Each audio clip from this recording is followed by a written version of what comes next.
ఆయన గెలవాలి, మళ్ళీ గెలవాలి. మాకు 3000 పెన్షన్ ఇచ్చాడు జగన్ బాబు. మాకు ఇళ్ల స్థలం ఇచ్చాడు. ఆయన ఆధారం మీద మేము బతుకుతున్నాం.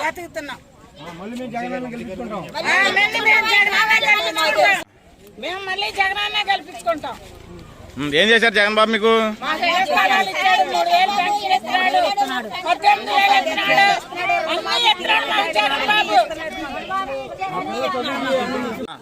జగనన్నే గెలవాలండి.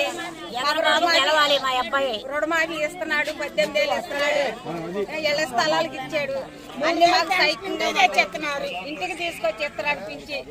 ఆ పింఛని తీసుకుంటున్నాము. మేము పొద్దుండే మేము పింఛని తీసుకుంటున్నాము. హాయిగా మేము పొలాలు పనికి వెళ్ళిపోతున్నాము. ఇంతవరకు అంటే లైన్లు కట్టి పంచాయతీ ఆఫీస్ కాడ లైన్లు కట్టి ఉండేవాళ్ళం. మళ్ళీ జగన్ బాబే కావాలి. జగన్ బాబు గెలవాలండి. మాకు అన్ని ఇస్తున్నాడు, పింఛని ఇస్తున్నాడు, ఇళ్ల స్థలాలు ఇచ్చాడు, పిల్లలకి ఇస్తున్నాడు, రుణమాఫీ ఇచ్చాడు. జై జగన్.